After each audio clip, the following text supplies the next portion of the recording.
Hey, what's up everybody? It's Craw back with another Terraria class playthrough. This time we have arguably the toughest one I've done yet, whips only. Now, I'm not going to hold you here long, but I do have to say I somehow lost my first recording, meaning the first little bit of gameplay is gone.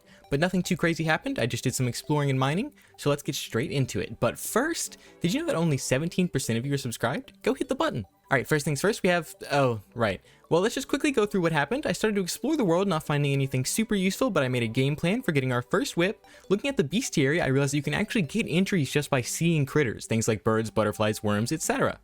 So I spent a lot of time looking for those, as well as doing some caving, finding a couple of heart crystals, a few accessories, and more importantly, not making any progress with whips. So we're back with footage as I head back to the jungle to go explore for more items, finding an anklet of the wind and finding this gold chest when a slime kills me before I can make it. Back home I finish up the other side of my house before taking some bombs and doing the old elevator maneuver. Down here I find a glowing mushroom biome in a house whose chest gives us a lovely cloud in a bottle. Early W's baby, we love to see it. I get a couple of kills using the minecart for some sweet entries before a giant slime lands on my head, taking us out once more. It's okay though, I head back down and grab a band of regen from the chest before exploring hell to grab a few more critter entries. On the surface, a blood moon is happening, so I start throwing some classless damage bombs at the enemies, ending in more than a couple of deaths, and then the traveling merchant arrives to supply us with the fit for the playthrough. We have 48 entries in our bestiary at this point and move over to the crimson, blowing up a couple of hearts and trying to take out some enemies with more bombs. We successfully kill one, but look at this spider. This spider activated some kind of crazy ass matrix powers to dodge all of these explosions. That's my goat, he deserves to live. Back in the jungle, I continue blowing up these innocent creatures, meaning that we finally have more than 50 entries in the bestiary. This lets the zoologist move in, supplying us with the leather whip. Wasting absolutely no time, I head back to the jungle using our new whip to take out a bunch of hornets, man-eaters, and slimes so that we can immediately replace our whip with the snapthorn. A goblin army spawned while I was farming, so we quickly, and by quickly I mean very, very slowly, take on the goblin army, and it's not too bad, almost entirely thanks to our new whip's higher damage and poison debuff. It still took forever though. I go ahead and make some chests for our whips and armor sets before grabbing a couple of gravitation potions and looking for some sky islands. We find all of them, giving us the star fury, the horseshoe, and the shiny red balloon as always. After that, I'm feeling pretty good with our HP and loadout, so I grab a suspicious looking eye and start the fight with no arena in sight. Of course, it's the Eye of Cthulhu, so it's not hard in the slightest, especially with any kind of piercing to deal with the servants. And with that, we quickly get him down to phase 2, finishing it off for our first boss victory. After the fight, I pop a hunter potion and we quickly find the goblin tinkerer buying the rocket boots and workshop, so we can upgrade our boots to the specter, lightning, and frostbark boots, as well as making the blue horseshoe balloon. Next, I wanted our first piece of armor, so I go hunt down some flinxes and use their materials to craft the flinx fur coat, before heading down to the crimson to start the fight with the brain of Cthulhu. This fight is usually a little annoying for me to deal with, but thanks to the way whips work, we can take care of the creepers incredibly easily, and once it's just the brain, we can always see which one is real by looking for the little spinning icon that's applied by the whip. We take out the big smooth brain and grab our second boss victory and immediately move towards our next upgrade, blowing up a ton of obsidian and heading down to hell for our forge. We quickly craft a full obsidian armor set, giving us some insane buffs to our whips. Next, I get ready for the fight with Skeletron, building an arena at the dungeon and starting the fight on the next night. This fight is never really the worst. It can be difficult, however, for things like whips and other low damage early game weapons. We do manage to get the hands down pretty low, and eventually, after way too long, we take them both out, leaving just the head. I do get a little scared here seeing the time, because just look at this time lapse. Do you see how little damage we're doing? This is absolutely crazy.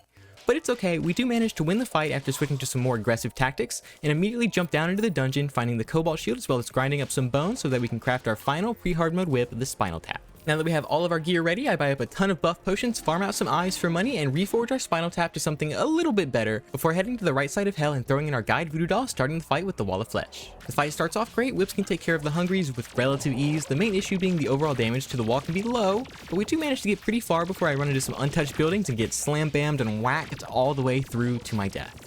I quickly go back down, clearing out every obstacle in my path before taking another voodoo doll for round 2. This time we managed to do a lot better before, and I once again find myself caught on a building, barely managing to make it out. And although the wall would catch us a few more times, I managed to heal up far away, and we very luckily finish off the wall on our second attempt. No emblem or firecracker in the bag, so we just pop the demon heart and head down to find the shimmer. Finding it in the jungle, I dig up and quickly throw in the emblem, rotating it to the summoner for a nice damage buff.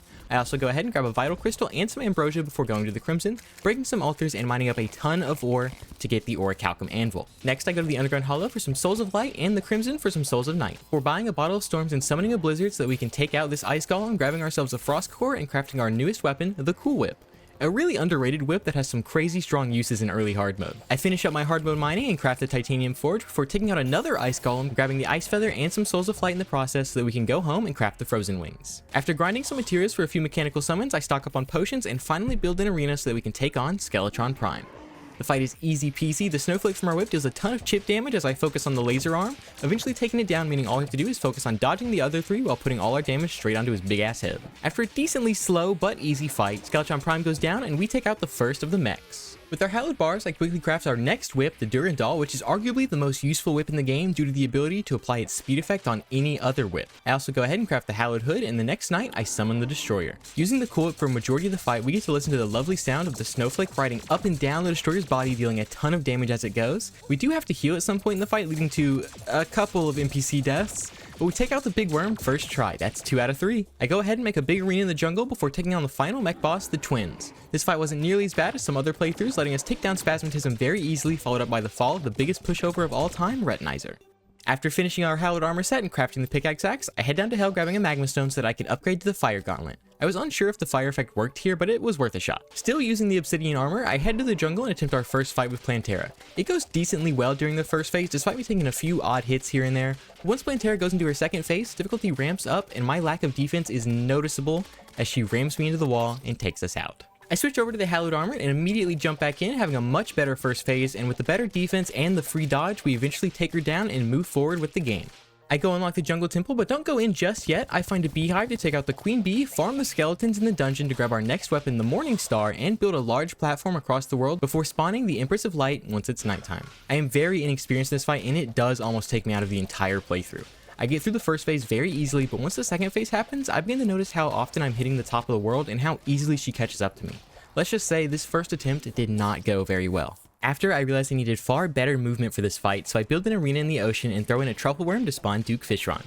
I'm pretty decent at this fight thanks to my bows only playthrough, but I do take some bad hits here and there due to some rust. But in phase 2 we end up in space once again, getting caught by multiple hits back to back, and I'm really starting to dislike small worlds. Next up, I wanted to try for the Dark Harvest and Necromantic Scrolls, so I summoned the Pumpkin Moon, and let's just say I do not live very long during these late game events. With multiple deaths and a couple of failed pumpkin fights later, we ended the moon with neither the whip nor the accessory. Wasting no time, I go into the second night with even more pumpkins defeated and even less whips dropped. I do get the black fairy dust, however, so I can at least upgrade my wings a bit before going in for another Fishron attempt. This time I do much better, making it all the way to phase 3, finishing up the fight, and unfortunately we don't get the wings here. A lot of grinding later and we spawn the third pumpkin moon where I once again die 9 million times, but we do actually get the Dark Harvest this time around. Still no Necromantic Scroll, but I take my W and move on. Another Fishron attempt, another poor display of skill, and here's where I'm going to start up the dominated counter. This is really the point in my playthrough where I just get destroyed back to back to back to back. My spine can't take anymore. Another Empress of Light attempt, another death. I cannot seem to escape her second phase's 3-hit combo no matter what I do. Getting fed up, I head over to the jungle temple, clean up the arena, and start the fight with Gollum. With the Morning Star, we deal a lot of damage to multiple parts at once, taking out both of his fists super quick, and when his head pops off, we just focus on dodging, and while the fight did end up being close, I am super epic and finish the fight with just 1 hit away from death.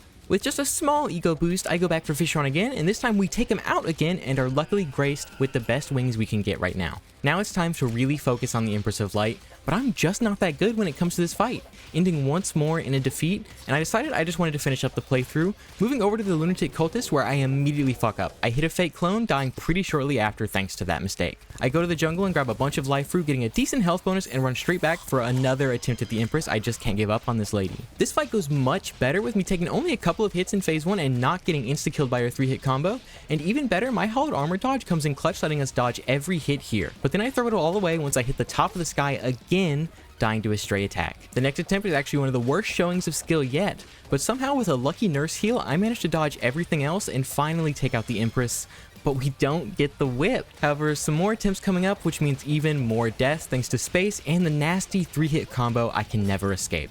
Next up is a really solid attempt that got ruined by my time management, letting the Empress become enraged and one-shotting me pretty late into the fight. That's so unfortunate. Once again, I'm tired of dying over and over. I go back to the cultist and perform so badly here, I have to drag him all the way to my nurse and heal to have more space for the fight. I don't know if it was the burnout or if I just became really bad at the game here.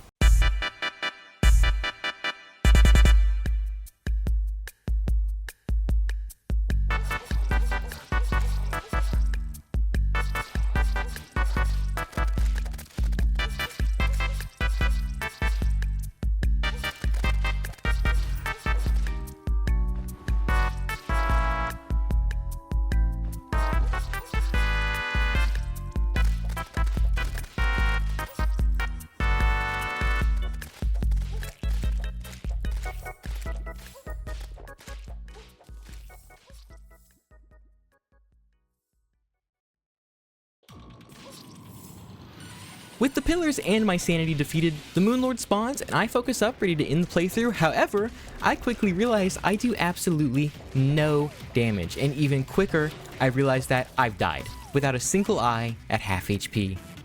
Sanity at negative levels now, I build a house for the witch doctor and finally get the Hercules beetle I've been meaning to grab for ages, and I run it back for some more Empress attempts. Yep, death, death. And then, while waiting for the next night, I get hit with a solar eclipse, meaning I can't really sleep in my bed to make it go by faster, and I try to get through it, but at some point my low sanity and immense rage hit a breaking point and I just closed the game for like a full day or two.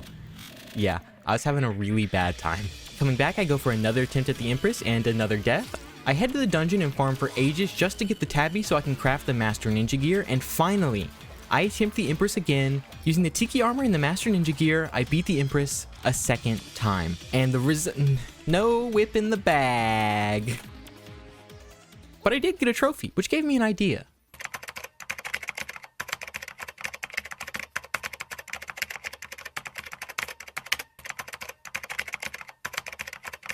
Alright, so we just grab another trophy, we exchange our trophies for boss souls, crafting the soul forge, and voila! One kaleidoscope fresh out of the oven. A temporary solution to my lack of skill, but you'll see the finished product in a future video. We come back strong, spawning the Moon Lord again, and oh! Okay, so we add a nurse house to teleport to, and this second attempt is much better. We actually managed to get the core out this time, but quickly followed up by dying to some nasty mistakes on my part. Third attempt goes just as well to start, getting the core out again, but this time we get the Moon Lord super low before teleporting back to the nurse and getting insta-killed by a stray shot from the eyes. Fourth time, a similar thing happens with a dash out of the house into a big ol' eye laser. But the fifth attempt, I finally get the technique down, even BMing the Moon Lord with an AFK, and I'll just let you enjoy this fight.